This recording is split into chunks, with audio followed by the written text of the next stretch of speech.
So I want you to imagine opening up a modern worship songbook, right? Like at your local religious gathering or whatever. You flip right to the middle and you find this track that ends with the lyric, darkness is my only friend. Oh, wow. Yeah, that's heavy. Right. And there's no key change, there's no, happy ending, no silver lining, no sudden pivot to being grateful, just pure, unadulterated, suffocating despair. Which is completely jarring to us today. Exactly. I mean, if that happened today, you'd probably think the publisher made some kind of catastrophic printing error, right? Or that the author was, in need of a serious intervention. Yeah, you'd be looking for the missing page that makes it all better. Yeah. But the wild thing is, in the most famous, heavily curated prayer book in human history, that song was included entirely on purpose. It was. And, it confronts every single modern sensibility we have about what worship is supposed to sound like, right? Right. We are so conditioned to expect this this upward trajectory. Oh, for sure. The classic story arc. Right? Like a problem is introduced, God is invoked, the problem is solved, and boom, we all go home happy. But the text we are looking at today fundamentally rejects that simplistic arc. Which honestly shatters the biggest myths surrounding the Book of Psalms because for centuries, I mean, casual readers have looked at this massive ancient text and assumed it was just, I don't know, a random assortment of writings. Yeah, the total hodgepodge. Exactly. The prevailing image is like someone discovered a bunch of old, disconnected scrolls in a dusty box in the desert, shrugged, and just bound them all together in whatever order they happened to pull them out, like a giant, ancient, lost and found bin. Right. And it is incredibly easy to fall into that trap, Mm. especially when you're dealing with an anthology of 150 separate poems written over a millennium. I mean, you glance at the table of contents and it just looks like a sprawling directory. But that is not what it is. And that's exactly what we are getting into today. Welcome to the deep dive, everyone. We are doing a comprehensive survey based on the work of Chris R. Villasas. And we're also layering in some critical archaeological and historical insights from the Encyclopedia Britannica and the Museum of the Bible. It's a massive topic. It is. And our mission for this deep dive is to prove that the Book of Psalms is not just some random playlist you can put on shuffle. It's not a greatest hits compilation. When you actually look at the structural bones of this thing, it reads much more like a masterfully curated concept album. A concept album. I love that. Yeah, the arrangement itself, the specific transition from track 1 to track 2 all the way to track 150, it tells a deliberate 5-part story mapping the entirety of the human experience. Which is fascinating because the Hebrew title for the book, Tehillim, literally translates to praises. Wait, really? Praises? Yeah. Yet that title feels almost paradoxical. Or maybe just highly aspirational, when you realize that more than a third of the book is actually composed of raw, agonizing laments. A third. Wow. Yeah, it's a huge portion. So scholars and theologians who really dedicate their lives to this text, they don't view it merely as a hymn book. They view it as a highly structured school of prayer. It's an intentional curriculum designed to teach an ancient nation, and really anyone else paying attention, like you listening right now, how to navigate life under the sovereign reign of Yahweh. Whether you're on the peak of a mountain or in the valley. Exactly. Whether they are standing on the absolute peak of victory or just, drowning in the darkest valley imaginable. Okay, so let's unpack this. If this is a deliberately shaped concept album, a carefully constructed curriculum of the soul, we have to start by asking who exactly the artists were and how did this massive collection actually get put together? Because growing up, the Sunday school version of this story was pretty straightforward for me. Let me guess. King David and a harp. Yeah. King David sat on a grassy hill with a harp, stared at some sheep, and just wrote the whole thing front to back. Right. And that Davidic monopoly, as some call it, is a very sticky cultural idea. Traditional views have always placed David at the absolute center of the Psalter. And to be fair, he is canonically the beating heart of the collection. Right. His name is everywhere in there. Yeah, it is. Roughly 73 of the Psalms, so nearly half feature his name in the superscription. The superscription, that's the little note at the top, right? Exactly. Those brief, often cryptic introductory notes hovering just above the first line of the actual poem. But when you look closely at those superscriptions, David is far from alone. You uncover this deeply complex, multi-generational roster of contributors. Yeah, I have the list from our sources right here, and it reads like a chaotic music festival lineup. You've got Asaph, you've got the sons of Korah, there's Solomon, Haman the Ezrahite, Ethan the Ezrahite, and wait, Moses. Yeah, Moses. Moses wrote a psalm. I mean, I had no idea Moses was even in this demographic. He predates David by centuries. He does. He predates him by a long shot. Psalm 90 is explicitly attributed to Moses, the man of God. And the placement of that specific psalm is actually one of the most critical architectural decisions in the entire book. Oh, interesting. Yeah, which we will definitely dissect later. But we need to talk about how modern scholars interpret these names first. Because when a modern reader sees a Psalm of David or of the sons of Korah, their brain immediately maps that to, like, modern copyright law. Right, they picture David sitting at a mahogany desk with a quill, physically drafting the lyrics. Exactly, but scholars suggest the reality is far more fluid. The Hebrew preposition used in these superscriptions is called the lamed. It can mean by, but it can also mean belonging to, dedicated to, or even in the style of. Oh, wait, let me reframe that. So it's less like Taylor Swift claiming sole writing credit on a track and more like a modern music label or a production house stamping their name on a project. Yes. Like a Sons of Korah production or from the Asaph collection. That is a highly accurate way to look at it. I mean, the sons of Korah weren't just some random family. They were an established guild of temple singers and musicians. A whole guild. Right. And their history is actually fascinating. They were descendants of a man who famously rebelled against Moses in the wilderness and was swallowed by the earth. Oh, wow. Talk about family baggage. Right. Yet his descendants survived and eventually became the doorkeepers and lead musicians in the temple. That's an amazing redemption arc. It really is. And then you have Asaph, who's another prominent Levite, appointed by David as a chief musician and seer. So these names likely denote earlier smaller hymnals or liturgical collections that were maintained by these specific guilds. The editors of the final book of Psalms took these various mini albums and wove them together into the master collection. That completely transforms the book for me. It takes it from a solo act into this massive, collaborative, multi-generational project. But I want to zoom in on two names you just brushed past because the outline specifically pairs them up. Heman and Ethan. It says Heman is paired with Psalm 88 and Ethan with Psalm 89. Who are these guys? Because they sound like the ancient equivalent of an accounting firm. Heman and Ethan, CPAs, but the sources imply they carry massive theological weight. They do. In the broader biblical narrative, Heman and Ethan are framed as men of legendary wisdom, operating during the golden era of David and Solomon.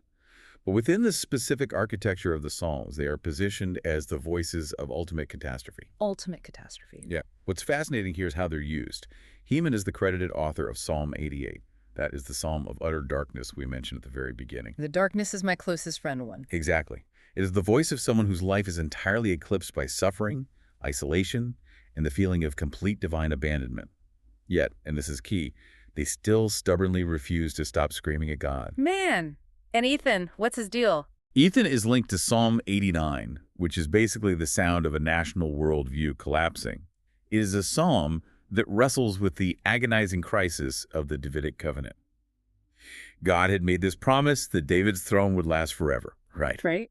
Well, Ethan looks around at a ruined nation and essentially accuses God of violating his own oath. Wow. So they aren't just names on a page, they are archetypes. They represent the theological wrestling of an entire civilization. Perfectly said. They are the voices crying out from the rubble when the entire societal infrastructure just falls apart, which, forces us to ask, what exactly was the rubble? Yeah, that's the big question. Because to understand why these different guilds and poets were writing with such visceral desperation, we cannot just read the text in a vacuum. We have to, dig our hands into the dirt of their world. What were the historical and cultural fires that actually forged these poems? To comprehend those fires, you really have to mentally step back and look at the staggering historical timeline this book covers. We're not talking about a single political era here. Not just a few decades. Not at all. The lived experience behind the Psalms spans from the pre-monarchic wilderness days, when the Israelites were nomadic tribes without a king or a permanent capital, through the explosive imperial rise of King David around 1000 BCE, and into the opulent glory days of Solomon's temple. Right, the absolute peak of their civilization. But the Golden Age doesn't last, does it? It rarely does in history. The collection tracks the agonizing descent. You have the civil war that divided the kingdom into the north and south, the terrifying geopolitical threats from the Assyrian war machine, and ultimately, the catastrophic world-ending trauma of 586 BCE. Okay, let's hover on 586 BCE for a moment, because from what I'm reading, that year is basically the black hole at the center of the Hebrew Bible. Yeah, it absolutely is. That is the year the Babylonian Empire breached the walls of Jerusalem. And they didn't just conquer the city, they leveled it. They burned the temple, the literal footstool of God on earth, in their minds to the ground. Yep. They captured the Davidic king, slaughtered his sons right in front of him, blinded him, and then dragged the population thousands of miles away into exile. It is the defining psychological trauma of the Israelite people. Everything that anchored their identity, the land, the temple, the king, was violently stripped away. And the Psalms track this entire journey. They hold it all. They carry the collective memory of the glory days. They scream in the agony of the Babylonian exile. And they finally stretch all the way into the Persian Restoration, when the refugees were actually allowed to return to a ruined city and attempt to rebuild. That vast, chaotic timeline perfectly explains why the collection feels so wildly diverse when you read it. I mean, you have royal psalms bursting with confidence, assuming a strong king is sitting on the throne in a fortified city. And then, literally 3 pages later, you have communal laments, assuming the nation has been entirely crushed and the people are weeping by the rivers of Babylon. Exactly. And we actually possess physical archaeological proof of how this text lived, breathed, and mutated through those turbulent centuries. Wait, actual physical proof? Yes. The Museum of the Bible extensively highlights the discoveries at Qumran, which most people famously know as the Dead Sea Scrolls. Ah, right, the Dead Sea Scrolls. Specifically, there's a document from Cave 11 called the Great Psalm Scroll, or 11Q5. Okay, talk to me about Qumran. Because finding actual leather scrolls from antiquity, that completely changes the conversation from theoretical theology to hard physical history. Yeah. What's the context here? So the discovery of the Dead Sea Scrolls in the mid-20th century was an archaeological earthquake. Yeah. Prior to Qumran, our oldest complete Hebrew manuscripts of the Old Testament dated to the Middle Ages. Really? That late? Yeah. The Masoretic text, which was meticulously standardized by Jewish scholars around the 9th and 10th century CE. But the scrolls at Qumran were hidden away by a sectarian Jewish community just before the Romans destroyed the Second Temple in 70 CE. Oh, wow. So they are ancient. Suddenly, scholars were looking at texts that were 1,000 years older than anything they had previously seen. That is mind-blowing. And the Great Psalm Scroll from Cave 11, what makes it so groundbreaking? Because the sources indicate it doesn't match the Bible sitting on my nightstand today. It doesn't. 11Q5 dates to the early 1st century CE, so right in the middle of the Second Temple period. It contains 51 texts. Some are psalms we recognize, but their order is radically different from the standard 150 psalm structure we use today. Radically different how? Well, they're shuffled around, and furthermore, it includes extra compositions that never made it into the final cut of the Hebrew Bible. Wait, bonus tracks. Essentially, yes, including a fascinating autobiographical poem known as Psalm 151, which details David's anointing. Okay, so if I am a casual reader, and I hear that ancient scrolls have the Psalms in a totally different order with extra chapters thrown in, my immediate modern reaction is panic. Naturally. I assume the text is corrupted. I assume it's a chaotic mess and no one actually knew what the real Bible was supposed to be. That is a very common reaction, but it relies on projecting our modern anxieties about rigid, printed, bound books onto an ancient oral culture. Okay, unpack that. The fluidity of the Great Psalm Scroll does not suggest theological instability. Not at all. It reveals a living, breathing liturgical tradition. The Psalms were not initially meant to be a static reference manual sitting on a shelf. They were a working library. A working library, I like that. In certain communities, like the one at Qumran, the order of the songs could adapt. The liturgy could shift based on the specific spiritual or political needs of that community before the final canonical 5-book structure was universally locked in by later authorities. So it was a dynamic library before it was a bound book. That completely changes how you hold the text in your hands. It really does. But let's pivot from the physical scrolls to the psychology of the people unrolling them, because the sources emphasize a crucial sociological point here. Ancient Israel was an agrarian, clan-based society operating strictly on an honor-shame dynamic. Yes. Very important. We simply cannot read these ancient poems through the lens of a hyper-individualistic 21st century mindset. No, attempting to read the Psalms without understanding the agrarian honor-shame context is like, well, it's like trying to watch a 3D movie without the glasses. Yeah. The shapes are there, but the depth is completely missing. Right. In their world, there was no social safety net. There was no insurance policy or welfare state. Your physical survival depended entirely on the brutal unpredictability of the harvest, the fierce solidarity of your extended family, and your public standing your honor within the clan. And if you were disconnected from that clan, what happened? You were effectively a dead person walking. It was a world governed entirely by patronage. Patronage. Break that down for us. The patronage system was the invisible architecture of the ancient Near East. If you were vulnerable, say a widow, an orphan, an immigrant, you needed a patron. You needed someone wealthy, powerful, and socially respected to step in, provide for you, and violently defend your honor in public disputes. So without a patron, you were just open to exploitation by anyone with more power than you. Exactly. You were prey. Wow. When you lay that grid over the text, the language of the Psalms suddenly catches fire. I mean, when the poets scream out to Yahweh, calling him their refuge, their fortress, or their shield, they aren't writing pretty decorative religious poetry, are they? Not at all. They aren't talking about feeling cozy on a Sunday morning. That is the desperate blood and dirt language of the patronage system. They are looking at the surrounding empires, the Assyrians, the Babylonians, or even just corrupt local judges, and realizing they are utterly outmatched. They are essentially saying, I have no earthly patron capable of protecting me from this violence, so Yahweh, if you do not step in, I will be annihilated. This fundamentally redefines a phrase that appears constantly throughout the collection: the poor. Oh, absolutely. When the Psalms talk about the poor, the needy, or the afflicted, like we see in Psalms 9 or 12, my modern brain immediately pictures someone struggling to pay their rent or buy groceries. But in an honor-shame society, the poor isn't just an economic bracket, is it? Economics is only a symptom of the actual disease in that culture. In an honor-shame society, the poor are the socially vulnerable. They're the individuals who lack an earthly patron. They have been stripped of their agency, robbed of their public honor, and shoved to the absolute margins of the community. As I said before, they are prey. So when the psalmist begs God to act on behalf of the poor, they are demanding that the creator of the universe step down into the dirt and act as the ultimate, inescapable patron. They are asking God to publicly restore the honor of the defenseless and humiliate their oppressors. Precisely. I want you, listening right now, to pause and visualize that existence. Imagine living in a world where your daily survival relies entirely on whether the winter rains fall to soften the soil, and whether the men in your village are strong enough to fight off nomadic raiders trying to steal your grain. How does that daily grinding terror change the way you read a ubiquitous line like, "The Lord is my shepherd"? It strips away all the pastoral sentimentality. We picture a shepherd as a passive, gentle figure sitting on a rock playing a little flute.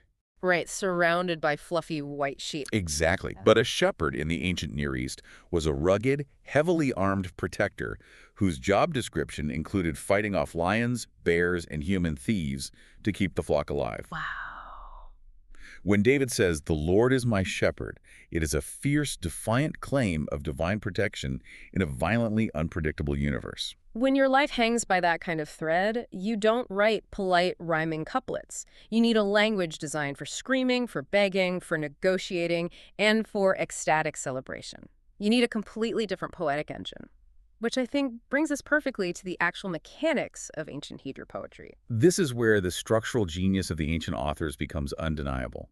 Because if you grew up reading English or European poetry, your ear is trained to listen for two very specific things: rhyme and meter. Right, you wait for matching sounds at the end of a line, like light and night. Exactly. And you expect a predictable rhythm of syllables, like Shakespeare's iambic pentameter, da-do-do-do-do-do-do. But Hebrew poetry fundamentally does not care about matching sounds. The engine driving Hebrew poetry is something entirely different. It doesn't rhyme sounds, it rhymes ideas. And the technical term the sources use for this is parallelism. Parallelism is the absolute core of the biblical poetic tradition. It relies on paired lines, usually a couplet, sometimes a triplet, that correspond to one another. How does that work in practice? Well, the first line throws an idea out into the air, and the second line catches it, turning it over to show you a different angle. It might repeat the idea for emphasis, it might contrast it, or it might build upon it to create a climax. Beyond just being a cool literary trick, parallelism is arguably the most resilient poetic device ever invented, specifically when we are talking about translation. Oh, undoubtedly. Think about it. If you take a brilliant rhyming poem in English and translate it into Mandarin or Arabic, you instantly destroy the rhyme. The entire structure of the poem collapses. You have to choose between keeping the literal meaning or forcing a new rhyme. But because Hebrew poetry rhymes concepts rather than syllables, the poetry survives the translation process almost perfectly. The architecture of the idea remains intact no matter what language you are speaking. It is remarkably durable. Let's look at a classic example to see how it operates. Take Psalm 24, verse 1. The first line states, "The earth is the Lord's and the fullness thereof." Okay. The second parallel line follows, "The world and those who dwell therein." So the second line isn't saying something entirely new. It is restating the first line, but tightening the focus. The earth in line 1 becomes the world in line 2. Yeah. The fullness thereof in line 1 becomes the deeply specific those who dwell therein in line 2. Precisely. It's a stepping stone of thought. The concept is introduced, and then it is instantly deepened or expanded. But parallelism is merely the foundation. The ancient poets utilized an entire arsenal of sophisticated literary devices that were designed to manipulate the memory and the emotions of the listener. Like, Devices like acrostics, chiasm, and inclusio. okay, I want to push back on the acrostic for a second, because an acrostic is where each successive line or stanza begins with the next sequential letter of the Hebrew alphabet, right? From Aleph to Tav. That's right. Now, if I am in deep mourning or if I am overwhelmed with joy, I am not carefully structuring my words to make sure the first letter of every sentence follows alphabetical order. Doesn't forcing your emotions into an A to Z structural straitjacket completely strip the raw authenticity out of the poem? It feels incredibly stiff and artificial to me. To a modern reader, it certainly feels artificial. But in an oral culture, the acrostic served two profound purposes. First, it was a psychological containment vessel. Containment vessel. Yeah. When you are experiencing catastrophic grief, your mind spirals into chaos. The rigid alphabet provides a boundary. It gives the chaos a shape so you can process it without entirely disintegrating. Oh, that makes sense. And second, it symbolized totality. When an ancient poet wrote an acrostic of lament, they were essentially communicating, "I have exhausted every possible expression of my grief from A to Z. There's nothing left to say." Wow. That reframes it entirely. It's not a parlor trick. It is exhaustive expression. And you see the ultimate manifestation of this in Psalm 119. You certainly do. It is the longest chapter in the entire Bible. It is a massive acrostic poem dedicated entirely to the concept of Torah, God's instruction or law. There are 22 letters in the Hebrew alphabet, and Psalm 119 features 22 stanzas. Every single line within a stanza begins with that specific letter. The discipline required to compose Psalm 119 is staggering. The poet is essentially saying that true wisdom, true meditation on God's law cannot be rushed. It requires meticulous, deliberate, obsessive attention. What about chiasm and inclusio? You mentioned those. How do those work on the listener's psychology? So chiasm is a brilliant structural device heavily utilized in oral cultures to aid memory and highlight the central point of a message. It presents a series of ideas and then inverts them, creating an ABCBA structure. Like a mirror. Exactly like a mirror. And the peak of the mountain, that C point in the middle, is the main theological takeaway. Everything builds up to it, and everything flows down from it. It forces the listener's mind to converge directly on the center. And an inclusio. An inclusio is essentially a pair of bookends. You start the poem with a specific phrase, you go on a long tangent, and then you end the poem with the exact same phrase. It traps the reader's emotions inside a specific theme. Can you give an example? Psalm 8 does this perfectly. It opens and closes with, "O Lord, our Lord, how majestic is your name in all the earth." No matter what you explore in the middle, the boundaries of the experience are locked. These devices really demonstrate that the Psalms are not just spontaneous journal entries. They are highly engineered works of liturgical art. And to truly appreciate that art, we have to grapple with the raw material, the specific Hebrew vocabulary that gives this poetry its immense weight. Translations are necessary, obviously, but they often flatten out the visceral texture of the original words. They do. So let's unpack the heavy hitters. We have to talk about Hesed, Nefesh, Sheol, Shalom, and my absolute favorite, Selah. Oh, Hesed is arguably the theological bedrock of the Old Testament. Most English Bibles translate it as steadfast love, loving kindness, or mercy. Right, which sounds nice. It sounds nice, but those words are too weak. They sound like a mere emotional disposition. Hesed is covenantal love. It is a fiercely loyal, legally binding, stubbornly persistent devotion that refuses to let go even when the other party is wildly unfaithful. It is a love based on an unbreakable oath. So when the psalmist is in the pit, they don't appeal to God's general niceness. They appeal to his Hesed. They are holding up the contract. Then you have Nefesh. Now, if you grew up reading older translations, you see the word soul everywhere. My soul thirsts for you. And I think the Greek philosophical influence makes us picture a ghostly, ethereal entity floating around inside our physical bodies. Which is a complete misunderstanding of Hebrew anthropology. Right. Nephesh does not mean an immaterial ghost. It means your entire integrated self. It specifically refers to your throat, your breath, your life force, your deepest physical and emotional appetite. Your throat. Yeah. Yeah. So when a psalmist says, "My nephesh thirsts for you," they aren't talking about some spiritual detachment. They are describing a full-body, visceral, biological craving. They were physically parched. And when that craving is denied or when the violence of the world overwhelms them, the poetry plunges into Sheol. Phew. Sheol is the realm of the dead. It is the pit, the grave, the place of shadows and dust. It is the ultimate language of existential dread. The tension of the song is constantly pulling between the threat of Sheol and the ultimate hope, which is shalom. We often define shalom merely as peace, meaning the absence of conflict. The war is over, so we have shalom. But the Hebrew concept is vastly more robust. How so? Shalom means holistic well-being. It is the state of human flourishing where everything in creation is exactly as it should be. It is complete relational integrity with God, with your neighbor, and with the land itself. Which brings us to a word that isn't translated at all, Selah.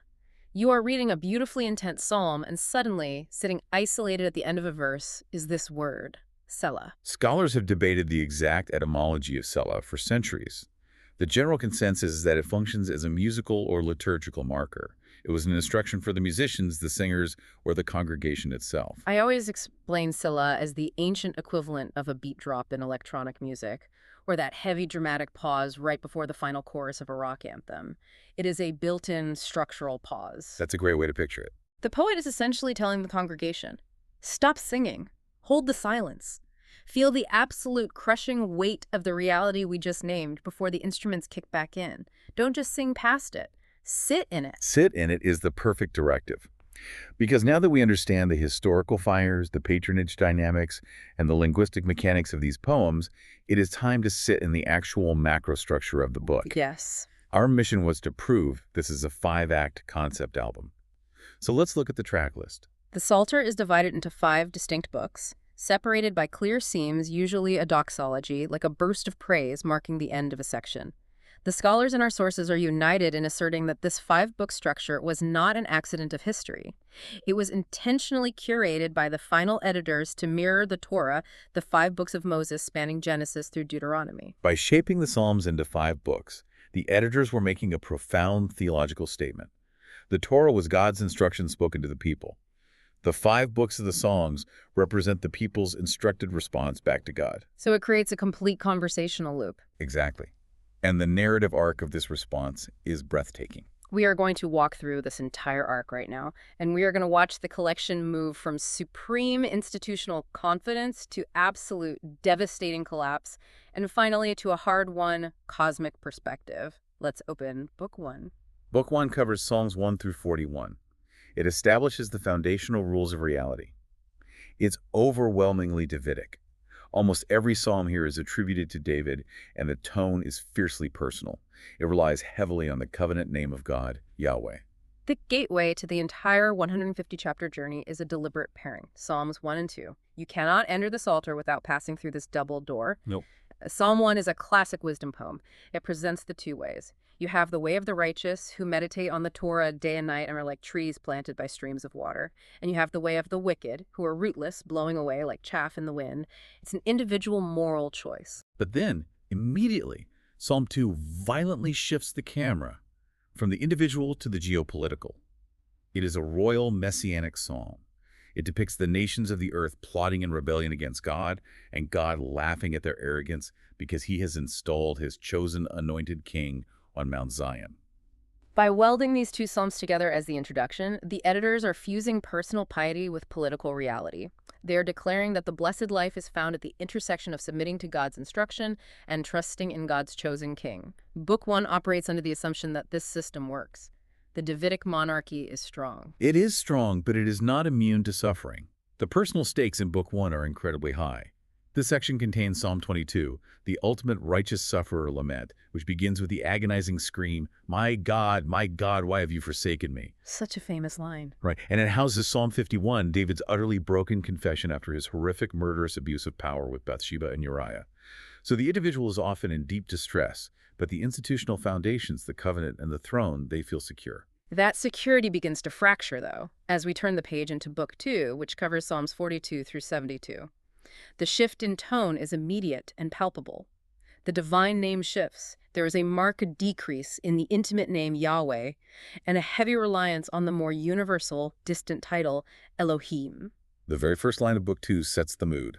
Psalm 42 opens with, "As a deer pants for flowing streams, so pants my soul for you, O God." The dominant refrain echoes throughout the chapter. "Why are you cast down, O my soul, and why are you in turmoil within me?" It is the language of geographic and spiritual exile. The psalmist remembers leading the procession to the house of God, but now they are far away, taunted by their enemies. Book 2 is wrestling with the agonizing distance of God. Yet, despite the turmoil, Book 2 refuses to let go of the institutional hope. It concludes with Psalm 72, which is attributed to Solomon. It is a sweeping, majestic vision of the ideal king. It prays that the king will defend the cause of the poor, crush the oppressor, and usher in an era of universal peace and agricultural abundance. As a reader, you finish Book 2 thinking, okay, the journey is getting rough, the people are scattered, but the Davidic king is going to fix this. Yeah. And then you hit the brick wall of Book 3, Psalm 73 through 89. This is the descent into the abyss. If Book 1 was the height of the monarchy, Book 3 is the trauma of the Babylonian invasion. The theological crisis in Book 3 is profound, terrifying, and almost unresolvable. The institutions that guaranteed Israel's safety and identity are systematically dismantled before the reader's eyes. In Psalm 74, the author describes the enemy taking axes to the carved wood of the temple sanctuary. They set the dwelling place of God on fire. The physical manifestation of God's presence on earth is reduced to ash. But the psychological breaking point of the entire Psalter arrives at the very end of Book 3 in Psalm 89. I want to spend time here because this psalm is staggering in its audacity. It really is. The first half of Psalm 89 meticulously recounts the covenant God made with David. It quotes God's explicit promise, "I will establish your offspring forever and build your throne for all generations." The poet spends dozens of verses building up the airtight legality of this divine oath. But then, in verse 38, the poem violently snaps. The author pivots and says to God, "But now you have cast off and rejected. You are full of wrath against your anointed. You have renounced the covenant with your servant. You have defiled his crown in the dust." The poet is looking at the smoldering ruins of Jerusalem, looking at the deposed king in chains, and essentially accusing God of lying. They are saying, you broke your own contract, the throne is empty, you failed us. And right before that monumental crisis, we have the psalm we discussed at the very beginning, Psalm 88. Authored by Heman, the darkest text in the biblical canon. I have to ask the critical question. If you are the final editor of this anthology trying to curate a school of prayer that teaches people how to trust God, why on earth do you include Psalm 88, a poem of total darkness that refuses to pivot to praise? It refuses to offer a silver lining. Why include a song of pure, unresolved despair? Because the editors possessed a profoundly realistic, fiercely pastoral understanding of the human condition. To edit out Psalm 88 would be a lie. It would suggest that faith always resolves quickly, that the light always wins immediately. By permanently canonizing Psalm 88, the editors legitimized lament. Legitimized it. They firmly established that lament is not the opposite of faith. Lament is covenant speech under the most extreme pressure imaginable. Covenant speech under extreme pressure. Let's unpack that. Consider the alternative. If you truly lose faith in someone, if you genuinely believe a relationship is dead and the other person does not care, what do? You walk away. Right. You go silent, you walk away. Apathy is the true opposite of faith. The fact that Heman, the author of Psalm 88, is still screaming his lungs out into the void proves that he still fiercely believes God is there and that God is obligated to listen. He is demanding that God honor the relationship. Refusing to silence the dark chapters gives the Psalms their enduring, unshakable psychological power. It validates the terrifying human experience of feeling completely abandoned by the universe. It tells the reader, your absolute worst, most unresolved darkness does not disqualify you from the community of faith. There is a place for you in the sanctuary, and we have already written a song for you. It is a radical inclusion of trauma. But structurally, Book 3 leaves the reader hanging over a precipice. The temple is burned, the king is gone, the Davidic covenant appears void. The central question screaming from the end of Book 3 is, if the earthly institutions have failed, who is in charge? How does a community survive the death of its worldview? That pivotal question is answered in the brilliant editorial transition to Book 4, covering Psalms 90 through 106. The editors had to engineer a rescue, and their solution is a masterstroke of theological redirection. How does Book 4 open? It opens with Psalm 90, attributed to Moses. When the Davidic monarchy, the institution that people had relied on for 4 centuries, collapsed, the editors didn't surrender to nihilism. Instead, they reached deep into their historical memory. They bypassed David, bypassed the monarchy, and reached all the way back to Moses. Back to the wilderness. Right. They reached back to a time when Israel was wandering in a lethal wilderness without a king, without a city, and without a temple. They are looking at the exiles in Babylon and saying, remember our origins. Before we ever had a physical throne to protect us, who was our refuge? Psalm 90 answers it immediately. Lord, you have been our dwelling place in all generations. Before the mountains were brought forth, from evercasting to everlasting, you are God. It is a profound perspective shift. Psalm 90 violently contrasts the fragility of human existence. We are like grass that fades. We return to dust with the immortal, eternal nature of Yahweh. The editors were redirecting the nation's focus away from the failed earthly monarchy and anchoring it directly to the eternal reign of God and the original Exodus. And you see this new theology explode in the Psalms immediately following. Psalms 93 through 99 are universally classified as the enthronement psalms. Over and over, they blast the declaration, Yahweh reigns. They are declaring that the earthly throne in Jerusalem might be covered in ash, but the cosmic throne is occupied. God is the king, and his jurisdiction extends over all creation. It is the theological turning point of the entire Psalter. The failure of human institutions, no matter how divinely ordained they seemed, does not equal the failure of God. Once that foundation is reestablished, the community is ready to rebuild. The rescue of Book 4 sets the stage for the ascent of Book 5. Book 5 spans Psalms 107 to the grand finale in 150. If Book 3 was the collapse and Book 4 was the theological recalibration, Book 5 is the physical and spiritual return.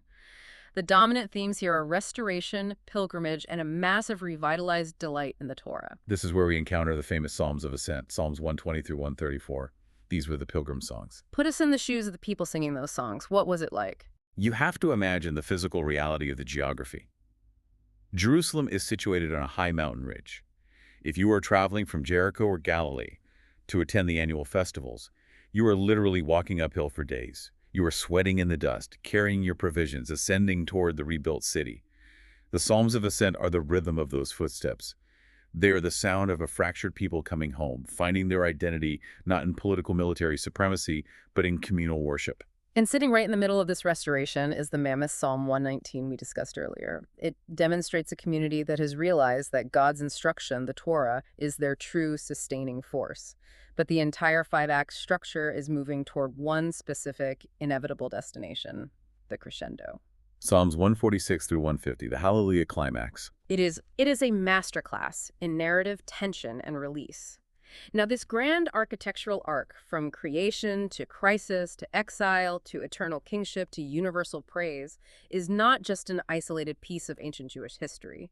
This exact theological pattern established in the Psalms echoed forward and fundamentally shaped the entirety of Christian theology. Let's delve into these theological echoes because the way the New Testament authors utilize the Psalms relies entirely on this structure. The Psalms are unequivocally the foundational text for the early Christian movement. When you read the New Testament, the writers are constantly obsessively drawing upon the Psalms to explain the identity and mission of Jesus. They repeatedly quote Psalms 2, 22, 110, and 118. But our sources make a very careful distinction here. The New Testament authors utilized direct prophecy, but they relied far more heavily on a concept called typological fulfillment. I want to push back on this, because to a skeptic, typological fulfillment just sounds like Christians retroactively cherry-picking ancient Jewish texts and twisting them to fit the narrative of Jesus. How is typology different from just making things fit? It is a vital distinction. Direct prediction is straightforward. An ancient author explicitly predicts a specific future event. But typology is about the organic recurrence of historical and theological patterns. The Book of Psalms established very distinct lived patterns of experience within the life of Israel. There is the pattern of the righteous sufferer who is mocked, surrounded by enemies, but ultimately vindicated by God, like we see in Psalm 22. There's the pattern of the ideal Davidic priest-king who establishes cosmic justice, seen in Psalm 110. There is the pattern of the rejected stone that unexpectedly becomes the cornerstone of the new temple from Psalm 118. So, when the New Testament authors quote these Psalms in relation to Jesus, they aren't arguing that David was looking into a crystal ball predicting a man named Jesus. Exactly the opposite. They are arguing that Jesus voluntarily stepped into the established historical grooves of Israel's story. He took the established pattern of the righteous sufferer, he took the pattern of the anointed king, and he embodied them to their ultimate, absolute climax. He didn't fulfill a random checklist of predictions. He fulfilled the architectural design of the Psalter itself. He took the descent of Book 3 into the grave and added the rescue and ascent of Books 4 and 5 through the resurrection. That is a profound way to view the continuity of the text. But this raises an urgent question for the modern listener. We've talked about ancient history, we've talked about poetic mechanics, and we've talked about first-century theology. But how does this ancient architecture actually intersect with a person listening to this deep dive right now? The outline insists that the Psalms offer a direct antidote to specific modern cultural diseases. And antidote is the precise word.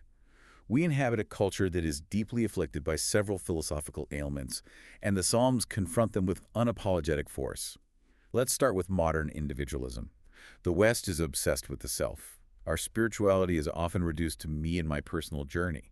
But the Psalms absolutely cure individualism by relentlessly driving the reader toward communal reality. Even when a psalm begins with an intensely isolated personal crisis, it refuses to stay there. Correct. The psalmist might start by saying, I am drowning, I am alone. But the poem almost inevitably resolves with a vow. I will declare your name to my brothers. In the midst of the congregation, I will praise you. The Psalms insist that true healing and true worship cannot occur in isolation. You are forced to join the great assembly. The sources also highlight what they call therapeutic reductionism. This is the pervasive modern idea that the ultimate goal of human existence is simply to feel good, to be happy, and to medicate or suppress all negative, chaotic emotions. The Psalms completely obliterate that framework. They obliterate it by refusing to let you hide your darkness, while simultaneously refusing to let your darkness have the final word. The Psalms do not tell you to suppress your rage, your terror, or your grief. They hand you a historically vetted, divinely sanctioned language for those emotions. They train you to take your most violent, chaotic feelings and hurl them directly at the chest of God. It is profoundly therapeutic, but it is not reductive because it always forcibly tethers those raw emotions back to the objective reality of God's covenant loyalty.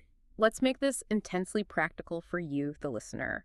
Think about your own emotional landscape right now. If you are consumed by moral outrage, if you look at the news and feel sickened by the systemic injustice in the world, but you possess no sense of personal complicity, the Psalms offer a massive corrective. Yes, they validate your cry for justice against the oppressor, but they also hand you Psalm 51, demanding that you look at the darkness in your own chest and beg, "Create in me a clean heart, O God." And if you are suffocating under political cynicism and despair, which feels like the default setting of the modern era, the Psalms offer a radical perspective shift. Psalm 2 literally mocks the arrogant, frantic plotting of earthly empires. The Psalms relentlessly insist that God is the ultimate judge of corrupt systems. The earthly political throne you are agonizing over is temporary and fragile. The cosmic throne is secure. So practically speaking, if someone decides to immerse themselves in this text, how does praying the Psalms actually alter their psychology over time? It fundamentally disciplines human desire. Philosophically, we are what we love, and our desires are constantly being disordered by the culture around us. When an individual or a community regularly prays the Psalms, they are submitting their emotional life to the ancient rhythm of reality. It immunizes a community against shallow triumphalism, the toxic, false theology that claims faith guarantees continuous victory and comfort. The Psalter forces you to sit with the bleeding victims in Book 3. It trains your empathy, and simultaneously it trains you to lift your eyes from the ash heap and fix them on the eternal kingship of Book 4. Over years of repetition, it literally rewires your spiritual affections. It trains the soul to survive reality. So what does this all mean? Let's trace the massive journey we have taken today. We started by looking at a daunting ancient anthology, dismantling the myth that it was a random lost and found bin of religious poetry. We discovered a highly intentional, multi-generational project curated from the archives of temple guilds, wise men, kings, and prophets. We examined the brutal historical fires that forged these texts from the heights of David's kingdom to the catastrophic trauma of the Babylonian exile. We saw how an agrarian honor-shame society utilized the brilliant, resilient mechanics of Hebrew parallelism to cry out to their ultimate patron. We mapped the deliberate five-act structure mirroring the Torah. We experienced the foundational confidence of Book 1, the exilic longing of Book 2, the absolute structural and theological collapse of Book 3, the brilliant theological pivot to the eternal God in Book 4, and the glorious hard-won communal ascent of Book 5. We saw how those patterns of suffering and kingship laid the architectural groundwork for the New Testament, and how the raw honesty of the text provides an enduring antidote for the isolation and cynicism of the modern world. It is a curriculum for survival and flourishing. And as we conclude this deep dive, we want to leave you with a final, provocative reflection derived directly from the overarching architecture of the book itself. Consider the massive trajectory of the entire collection. The Book of Psalms begins with a solitary individual choice. Psalm 1 presents the two ways. You, as an individual, must choose whether to plant yourself by the streams of water or be blown away like chaff. The focus is singular, but the book concludes with Psalm 150, where every single living thing, the entire breathing cosmos, is commanded to unite in an explosive symphony of praise. It moves from an individual moral choice to a universal cosmic reality. Exactly. The architectural trajectory of the Psalms implies something staggering about the fundamental nature of the universe. It implies that no matter how deep your personal Book 3 gets, no matter how suffocating your crisis, your trauma, or your personal exile feels in this exact moment, the structural design of reality itself bends toward a final communal restoration. So here's the thought to carry with you. What if your current dark chapter, your personal Psalm 88 moment where the darkness feels like your closest and only friend, is not the conclusion of your story? What if it is simply the necessary, agonizing, gritty prelude to your own inevitable hallelujah climax? Because if the architecture of the Book of Psalms is true, the x-ray of the human condition is not just a jagged, declining line of brokenness. The grand arrangement of this ancient concept album insists that the final track of the universe is always, inevitably, praise. Keep exploring the sources, and thank you for joining us on this deep dive.